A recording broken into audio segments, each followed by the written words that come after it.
Et vous commencez le jeu sur votre petite île déserte, mais vous pourrez bien la faire évoluer. Par exemple, ici en avançant dans le jeu du côté d'Amakna, vous pourrez débloquer ce magnifique château, ou si vous développez plus votre côté Brakmar, vous pourrez rapidement acheter ce magnifique manoir. Vous n'avez que l'embarras du choix.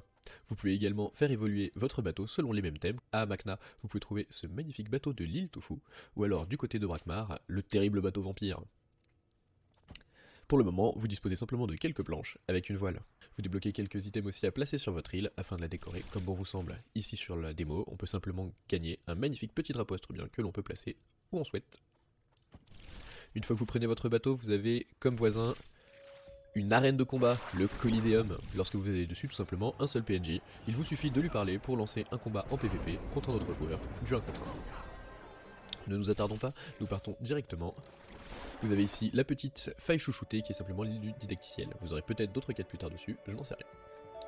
Vous disposez donc de 4 grandes îles sur lesquelles vous pouvez aller. Nous avons Bonta côté ouest, nous avons Astrub au centre et Brakmar côté est.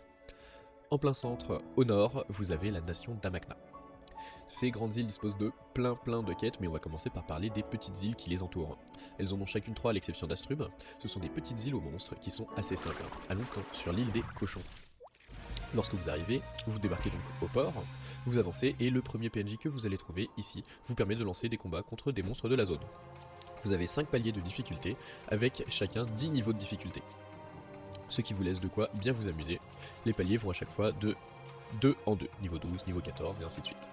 Vous gagnez à chaque fois que vous réussissez un combat pour la première fois une récompense. Ensuite vous gagnez simplement des kamas, de l'XP et potentiellement les loots du jour. Lorsque vous avancez ensuite, vous allez trouver en plein milieu de la petite île le marchand, qui va vous vendre les loots du jour en échange de kamas et de pièces spécifiques à l'île. Et enfin, au fond, juste devant la grande bâtisse, c'est le gardien de donjon. Vous lui parlez et vous pouvez lancer le donjon, vous avez 5 paliers de difficulté, chacun comportant 3 niveaux de difficulté. Nous pouvons ensuite partir de l'île, tous les autres PNJ qui sont là vont être des PNJ qui vont être ici pour des quêtes. Nous verrons ça à la sortie du jeu.